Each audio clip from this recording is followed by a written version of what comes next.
Antonio Conte is trying to spoil the party for Manchester United as Napoli are expressing serious interest in Man United target Patrick Dorgu. But where is the advantage for Manchester United? I'm here to give it to you. First, subscribe, like, and share as we get this situation update concerning a player that Man United are looking to make their first important signing in this January transfer window. And Amorim, in a desperate moment, who has been saying some very harsh words to some, or others would view them as honest words, will not be feeling comfortable hearing that Napoli are interesting in his top, showing interest in his top target. Now, here's the latest that we get, that Napoli and their coach Antonio Conte are seriously considering also going in for Patrick Dorgu, who Man United has already started talks for. Already, we do know that Man United's representatives are already in Italy to start talks with Lecce, to start conversations about a possible move for the player this January. We know that Lecce are also excited about the talks because they believe they can cash in on him for the right fee. Expected to be around 35 or 30 million euros. Now, it's shocking that out of nowhere, Napoli as well are saying they are interested in this young player who they think they have been they needed, but perhaps were waiting for Man United to show interest for them to be serious about him.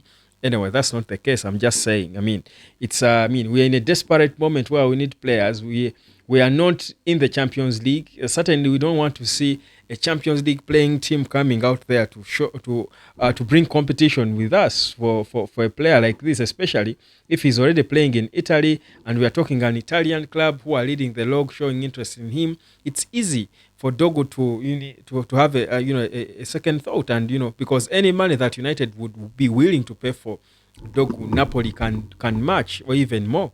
And in terms of wages, I believe they can also pay for him, meet his wages and demands. So it's quite of a headache. It's a proper bidding war that's looming. But here is the advantage for Man United. The fact is, Napoli are contemplating signing him, paying for him, but leaving him at Lecce to stay on loan and to see his development, further, so that he develops further, and then later they can make use of him. Because we know that Antonio Conte at times, in fact, Antonio Conte is mostly known for playing a back three. So he's a wing back that perhaps later on Antonio Conte feels he would use if he resorts to playing a back three again, because lately he has been playing mostly a 4-3-3 with Napoli.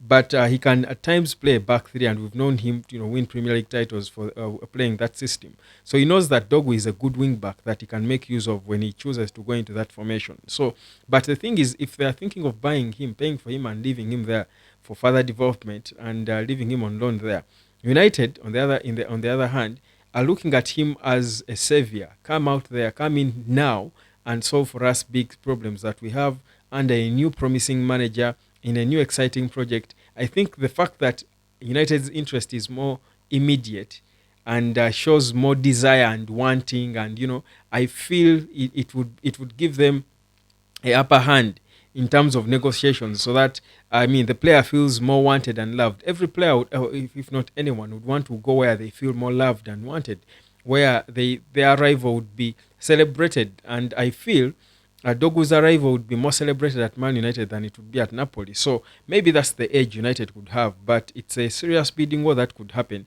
Yet what's funny is that the same Man United chiefs who have traveled to Italy are also going to meet Napoli chiefs and executives to try and discuss a deal for Alejandro Garnacho, because Napoli were among the first clubs showing serious interest in him. So I'm interested to see how the talks would go. I'm interested to see how it all unfolds. But you're doing business with your enemy, if I would say, your competitor for an important player. It's interesting how football works, but of course that's what it is. It's everyone, of course, looking out for their own and trying to get the best for themselves, and there is no crime in that. But I think for me, again, this is an opportunity for us to see how far we've fallen off in terms of allure for players. Because if a player like Dogu can choose Napoli over Man United, honestly, for any reason, it shows you how low we've fallen. And I know we don't need further explanation of how low we've fallen in terms of the log, like literally in terms of where we are in the log and how we are flirting with relegation.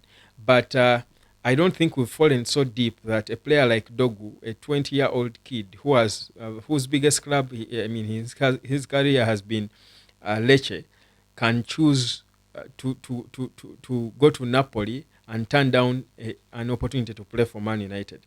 If we're at that level, then it's really sad.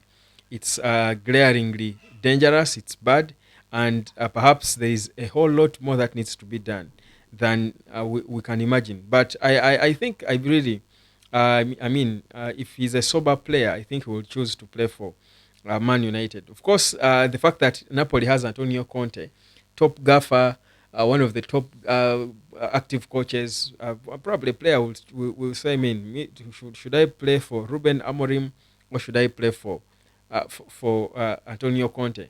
But all that, Conte is not coaching Man United. Whichever way you look at it, Man United is still a bigger club. It's an honor for you to put on that badge. And for a 20-year-old kid like Dorgu, if United need you urgently, there should be no debates about where you go, especially if the terms do match whatever Napoli is trying to give you, even perhaps better. So we are waiting to see what will happen with that deal. That's where we are. So we are waiting to see. At least that's the advantage for United currently. But there is talk also of United again moving fast to try and get and bring in another player, especially in the middle. There is talk of United trying to look for options in the middle because clearly I think there are gaps. We've seen that. I was listening to Rio Ferdinand talk to Lewandowski in a famous interview that he did a couple of weeks ago. And Lewandowski also said what I've been saying here, that the most important position in football lately is not the number 9, neither is it the goalkeeper, it's the number 6.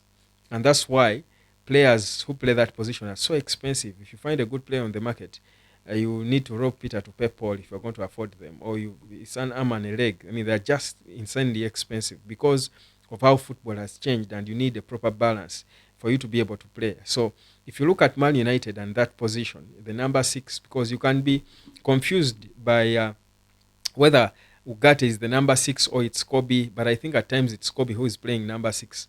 Or they keep switching. But either way, that position I think needs to be boosted for Man United to see a better semblance of stability and firmness in the team, because we've been looking way too shaky. Excuse me.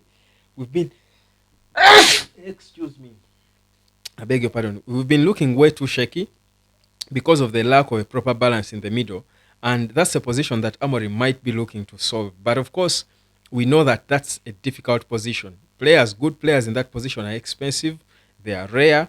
Those who are there are extremely expensive. And United in the current position might not be able to afford them. So that's a bit of the challenge with that. But United are on the market trying to scan out for opportunities of perhaps young players who do not have a lot of clout around them, a lot of competition for them.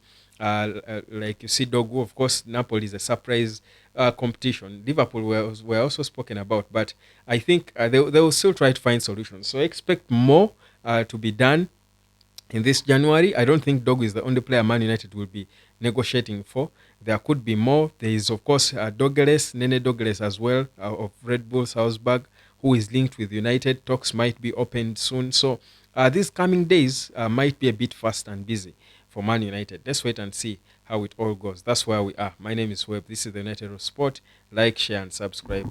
And let me catch you later. Cheers.